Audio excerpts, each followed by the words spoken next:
Saudara, Anda kembali di Rumah Pemilu, hanya di TV Independen Terpercaya. Kita lanjutkan sejumlah informasi sebelum nanti kita akan berbincang di program Rumah Pemilu. Yang pertama, ini terkait dengan Presiden Jokowi yang menjawab tudingan terkait dengan upaya politik dinasti pada Pilpres 2024. Hal ini menyusul restu Jokowi terhadap putra sulungnya Gibran Rakabuming Raka untuk menjadi cawapres pendamping Prabowo Subianto.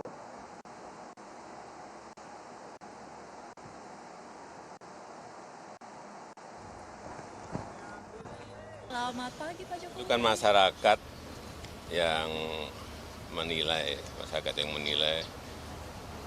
dan dalam pemilihan pun baik itu di pilkada, di pilihan wali kota, pilihan bupati, pilihan gubernur, pilihan presiden, itu semuanya yang memilih itu rakyat, yang menentukan itu rakyat, yang mencoblos itu juga rakyat. Bukan kita, bukan elit, bukan partai. Sebagai bakal cawapres, itulah demokrasi. Sebagai bagian dari proses demokrasi. Karena masalah keterpilihan sepenuhnya ada di tangan rakyat.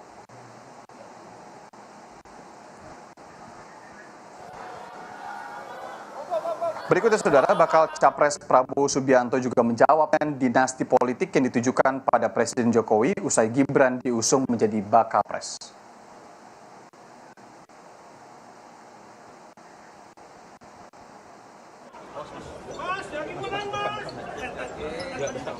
Oh, dinasti, semua dinasti, Bung. Semua dinasti, ya kan? Kita jangan cari yang negatif lah. Cari yang positif, ya. Orang ingin berbakti. Apa salahnya? Ya kan? Saya juga dinasti. Saya anaknya Sumitro, cucunya Margono, Joyosumo. Saya paman saya gugur untuk Republik Indonesia. Kita dinasti merah putih, kita dinasti patriot, kita dinasti yang ingin mengabdi untuk rakyat. Kalau dinastinya Pak Jokowi ingin berbakti untuk rakyat, kenapa? Salahnya apa? Jadi berpikir yang baiklah, berpikir positif, ya. Di Pilpres tahun 2024 sebagai bentuk politik dinasti. Survei ini dilakukan dengan pengumpulan pendata melalui telepon pada 16 hingga 18 Oktober 2023. Banyak 512 responden dari 34 provinsi yang diwawancara. Ketika ditanya apakah terpilihnya Gibran untuk melaju ke Pilpres sebagai bentuk politik dinasti, sebanyak 60,7% respon menyatakan iya. Sementara 24,7% lainnya menyatakan bukan bentuk politik dinasti dan 14,6% respon menyatakan tidak tahu.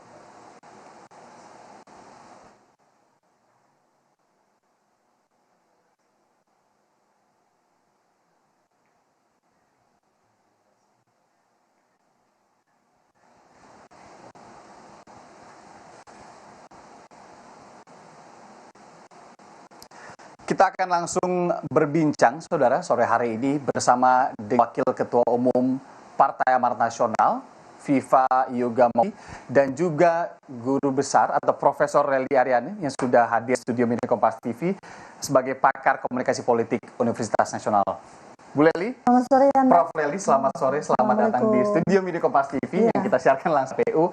Kita langsung coba untuk sapa juga Pak Yoga, selamat sore. Selamat sore, Mas. Oke. Prof. Lely. Sore, Mas Yoga. Profesornya ya.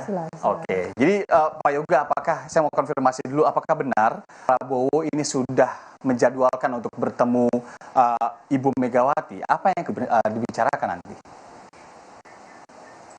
Ya, itu nanti akan ada beberapa hal penting berkaitan dengan situasi nasional. Inginnya Prabowo bahwa proses politik di pemilu presiden, pemilu legislatif ini berjalan secara luber, jurdil, aman, nyaman, damai, menghadirkan pemilu yang berintegritas dan berkualitas. Itu yang pertama. Yang kedua, silakan. Yang kedua soal pengertian definisi politik dinasti dalam sistem demokrasi itu sebenarnya dari sisi jus contradictio in terminis. Di dalam sistem demokrasi tidak politik dinasti. Sistem reproduksi kekuasaan melalui penunjukan berdasarkan unsur darah dan keturunan itu ada di kerajaan-kerajaan. Karena sistem demokrasi itu adalah merupakan bagian dari kompetisi di mana pemilih secara langsung oleh rakyat, bukan penunjukan tetapi pemilihan.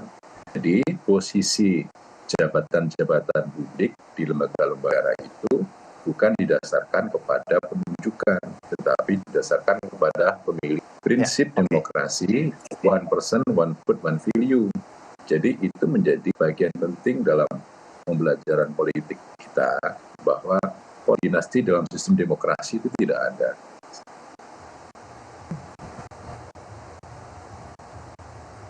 Pak Yoga, oke. Tadi kami cukup menangkap sebenarnya apa yang disampaikan Pak Yoga, karena tadi juga disebutkan bahwa DIN lebih lekat dengan kerajaan, sementara di sini one man one vote lah istilahnya ya, Prof. Lely. Konsep politik dinasti itu menjadi gugur dengan segala konteks yang harus kita padatkan dalam pembicaraan.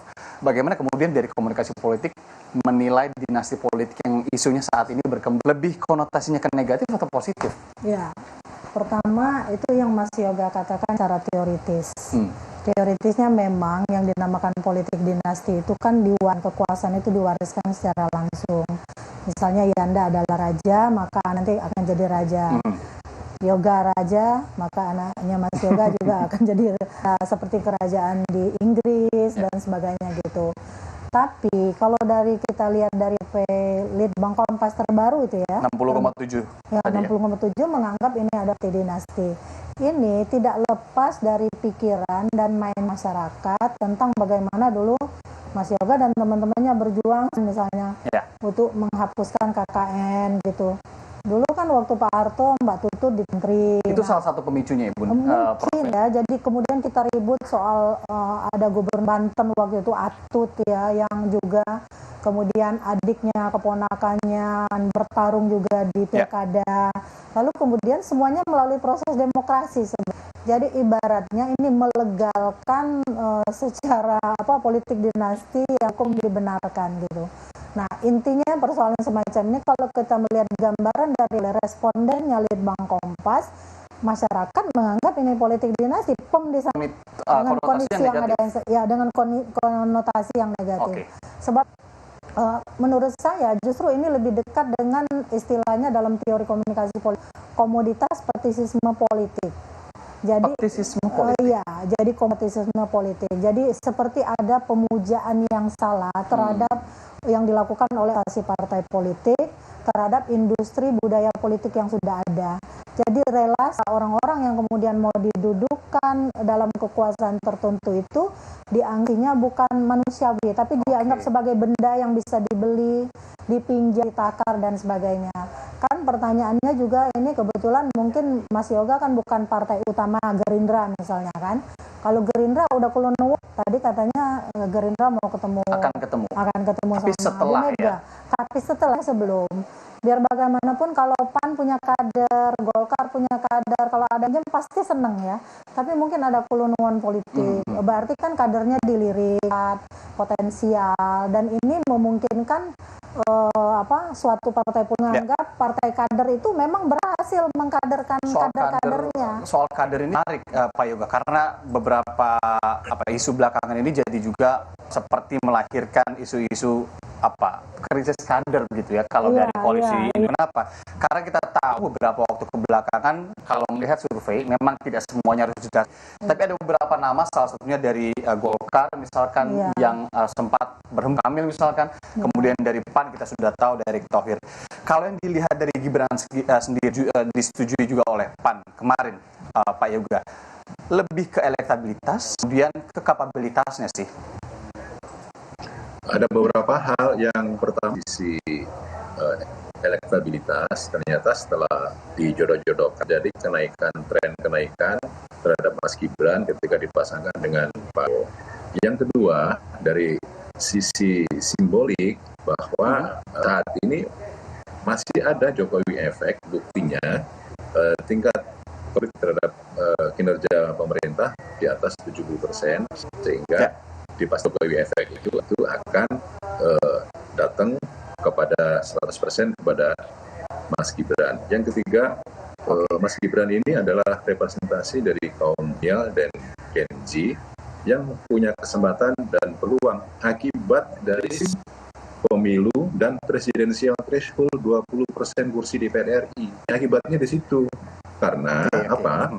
Presidensial threshold 20% itu akan diproses terhadap tumbuhnya tunas-tunas bangsa dan peluang harapan pun bisa untuk melakukan itu asalkan dengan syarat-syarat tentu sesuai dengan undang-undang. Tapi bukan Undang-undang kemudian pilkada dulu, Mas. dan Undang-undang pilkada pengalaman dulu. itu penting juga Pak Yoga. Undang pilkada dulu pernah ada anak istri tua tidak boleh untuk mencalonkan diri di dalam pilkada. Tapi kemudian ada gugatan oleh MK itu digugurkan, mengabulkan gugatan bahwa untuk memilih dan dipilih itu adalah hak dari negara. Jadi kemudian kalau seorang keluarga politisinya, kemudian cucunya tidak bisa masuk ke wilayah politik, itu kan ada desi. Seorang keluarga artis, anaknya pasti menjadi artis. Seorang yang cinta sepak bola, anaknya juga punya peluang besar untuk menjadi pemain sepak bola. Jadi karena bukan penunjukan, tetapi ini adalah proses pemilihan yang dilakukan suara, satu nilai, satu orang, seluruh proses demokrasi itu berjalan dengan sistemik dan sesuai dengan. Jadi kalau ada pengertian politik dinasti itu terjadi kontradiksi interminis, ini soal persepsi. Keluarga politisi, masa anaknya tidak boleh menjadi politisi? Persepsi, Prof. Lali. Iya, memang benar sih. Memang politik itu adalah persepsi. Gini, kalau seandainya tadi yang dianggap Jokowi efek hanya Gibran, kan itu salah. Hasil survei membuktikan yang tanggal 10 kemarin kan, ternyata ketika disandingkan, Erick itu pilihan PAN loh, disandingkan dengan Pak Prabowo, katanya lebih tinggi daripada dengan Gibran. Tapi nanti nggak tahu ya setelah ini. Artinya kalau soal Jokowi efek itu hanya melekat pada Gibran karena dia anaknya, itu yang mengakibatkan persepsi politik publik itu ini dinasti namanya gitu kan. Dia anak Jokowi berarti kan yang diambil itu. Jadi bukan karena kapasitas dan sebagainya. Jadi Jokowi efek persepsi. Tapi tadi kok sudah disebutkan juga sama Pak Yoga sedikit dengan representasi anak muda. Iya, representasi anak muda, semuanya juga bisa lihat kan juga memilih anak muda. Karena anak muda itu lebih kritis pikirannya. Dia mungkin ada rasa cemburu, kenapa anak muda ini gampang banget ya masuk politik, sementara balik. Mas Yoga ini saya tahu banget loh, berdarah-darah loh membangun partai. Mungkin dia kadar potensial, tapi karena dia tidak punya relasi patron klien dengan sumber kekuasaan, kali namanya nggak disebut. Padahal saya tahu, sepak terjangnya saya tahu. Saya sama Mas Yoga ya. Jadi artinya apapun yang dipikirkan oleh para pegawai ini bukan politik dinasti. Hasil survei mengatakan masyarakat menganggap politik dinasti. Di sini politik dinasti itu dianggap dalam persepsi publik. 47% bukan angka yang kecil. Sementara hanya berapa persen tadi yang tidak tahu. Nggak nyampe ya, kayaknya nggak nyampe dari 17 kalau nggak salah. Artinya sebatas itulah publik apa itu politik dinasti. Ini tidak salah juga. 14,6%. Ya, tidak salah juga tentu bagi mereka yang ingin maju, kan maju itu ingin menang. Jadi belakang figur-figur yang akan direkrut itu mereka pikirkan. Artinya kalau saya maju berapa nanti peluang kemenangannya. Meskipun nanti yang menang cuma satu pasang kan, artinya itu. Tapi biarkanlah partai pengusung itu mengatakan ini bukan politik dinasti, masyarakat tetap berdiri sebagai politik dinasti. Karena realitasnya itu yang dianggap oleh masyarakat. Persepsi ya. Nanti lagi lebih lanjut dengan Pak Viva Yoga Mauladi dan juga Prof. Leli Aryani masih di Rumah Pemilu, Saudara. Masih bersama kami di Rumah Pemilu, Saudara. Akan melanjutkan perbincangan di Rumah Pemilu ini bersama dengan Profesor Leli Aryani UNAS, dan juga melalui sambungan virtual ada Pak Viva Yoga Mauladi, Wakil Partai Amanat Nasional. Pak Yoga, jadi bagaimana upaya maksimal yang akan dilakukan Koalisi Indonesia Maju termasuk PAN yang sudah untuk menggaungkan narasi bahwa pemilihan Gibran ini oleh Pak Prabowo aklamasi bukan sebagai hanya bentuk pemilihan elektabilitasnya, tapi juga hanya Jokowi efeknya begitu? Ya, ini majunya Mas Gibran, tidak ada konstitusi, tidak ada undang-undang yang dilanggar. Publik tentang definisi dan arti dari politik dinasti itu memang harus diluruskan karena dalam sistem demokrasi yang bukan proses pemilihan secara langsung oleh rakyat, bukan penunjukan, itu politik dinasti. Itu adalah sistem elektoral di mana proses untuk kompetisi di jabatan-jabatan publik dalam lembaga negara diarahkan berdasarkan kepada proses bukan penunjukan. Nah, yang kedua, kenapa kita memilih Mas, karena itu adalah solusi yang terbaik dan menjadi jalan yang dari seluruh partai-partai politik anggota koalisi Indonesia Maju yang sebenarnya masing-masing partai politik mengajukan nama-nama calon wakil presiden dan itu jatuh kepada Mas Gibran, anak muda, Mas Wali yang punya kesempatan untuk itu. Jadi akan melakukan kompetisi secara sehat di Pilpres 2024. Kita arahkan bahwa kompetisi ini adalah pertarungan ide, pertarungan gagasan. Kalau kemudian nanti ada yang merasa kurang pengalaman, kurang narasi. Nah, nanti kita lihat perdebatan di Pilpres itu seperti apa. Karena kita telah menyiapkan masalah tentang platform, tentang program. Nanti untuk menang Pilpres 2024 sudah kita siapkan dengan baik dan sistematis. Lakukan bersama, bertarung gagasan, tapi jangan lupa juga untuk menjadi seorang pemimpin tentunya ada kritis atau masyarakat akan mengkritisi juga soal rekam jejak dan juga selama ini ketika sebelum menjadi calon begitu ya. Bu Lely atau Prof. Lely, bagaimana Anda melihat pengusungan Gibran sebagai cawapres atau bacawa pres Pak Prabowo ini kan atau justru membuntungkan koalisi? Membuntungkan. Iya sih, memang di Pak Jokowi terutama ya. Meskipun tidak dianggap sebagai politik dinastinya Pak Jokowi. Benar kan? Dinastinya Pak Jokowi loh Mas Yoga. Jadi bukan soal iya, bukan terminologi itu lagi ya.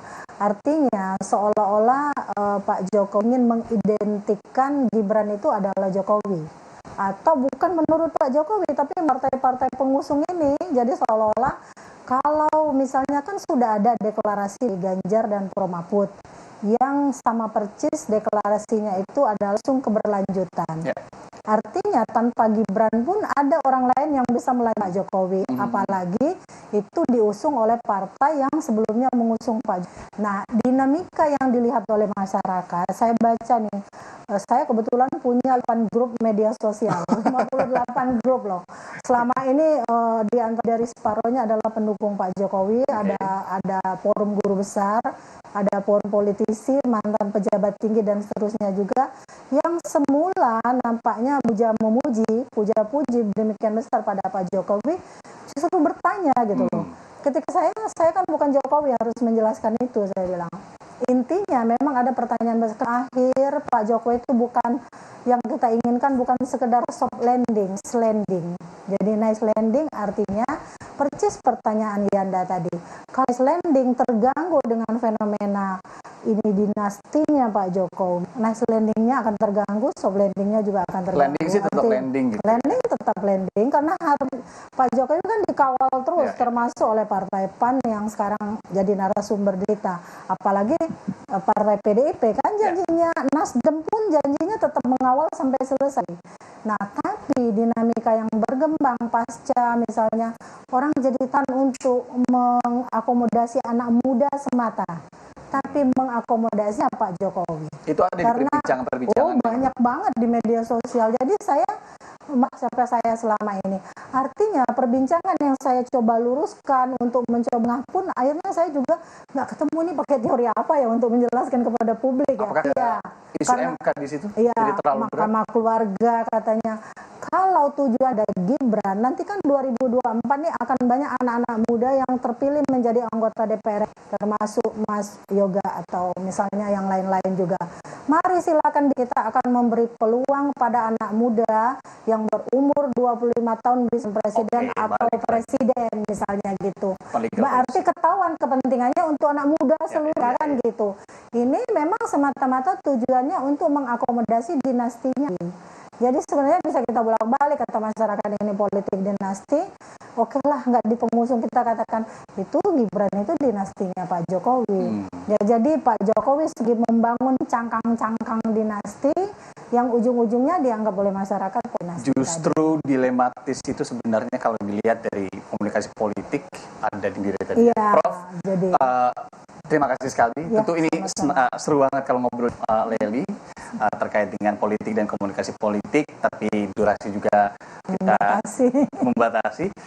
Terima kasih sekali lagi, Prof. Sama-sama Lely Anda, sukses. pakar komunikasi politik Universitas Nasional. Kemudian ada Pak Viva Yoga, Wakil Ketua Umum Partai Amarat Nasional. Terima kasih, Pak Yoga. Sehat selalu.